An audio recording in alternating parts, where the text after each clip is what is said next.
for today's video nga po ay nandito nga kami sa aming pinapagawang bahay. Ayan. So kasama ko yung aking mga pamangkin. At sila na nga ay nagpresenta na sila ay maghuhugas ng karne na aming dala, na aming lulutuin. So yun na nga, pasok tayo dito sa ginagawang bahay. At you can see, mayroon na pong mga hamba ang mga pintuan. At mayroon na rin syempre, ayan, nakaabang na mga breaker para sa kuryente. So, napansin ko dito na almost mayroon ng plastering. So, yan nga po si Foreman, no? Hapon na pero nagpa-plastering pa din. So, ito may ano na rin, may hamba na yung pintuan. Yan, maraming buhangin na natira, sabi nga nila. So, ito nga po pala yung aming mga pintuan. So, ito na lang din ang natitirang ano, sa may CR banda. Yung natitirang hindi pa nalalagyan ng plastering. So, sa mga oras na to, tuloy-tuloy pa rin ang kanilang paggagawa.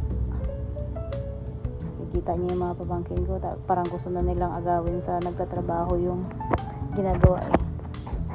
Yan. So, yun nga ay napagkasunduan namin na dito kami manggugulo sa kanila ngayong hapon hanggang gabi. Dahil masarap magtambay dito at may signal naman, kaya hindi ka mabuboring.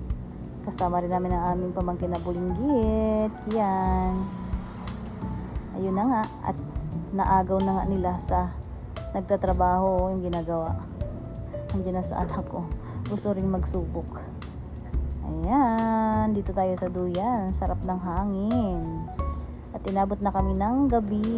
Kami ngayon ay nagluluto pa rin ng tinolang manok. Dahil yun nga ang aming request.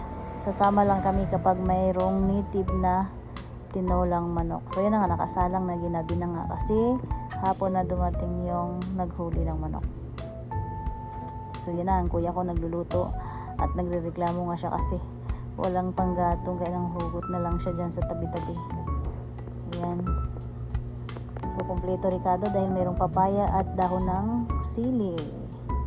Yan, nagkakantahan, nag-iinuman habang nagluluto. Dito na nga sabi ng anak ko kung pwede na daw ba silang maghingi ng pansit. Kaya sabi nga namin, mauna na silang kumain dahil mayroon naman ang nalutong sinigang, pork sinigang at pansit. So nauna na yung mga batang kumain at kami na lang na matatanda yung naghintay ng tinolang manok. Ayan, so nagtira muna kami ng para sa amin. At baka maubos dahil masarap nga daw ang pagkakagawa ng pansit. Shout out kay Ate Annabel na siyang nagluto. Ayan, yung iba dyan sa labas nag-iinom-inom lang sila habang nagsising along. O, diba? Yun lang mga katangay. Thank you so much for watching. See you.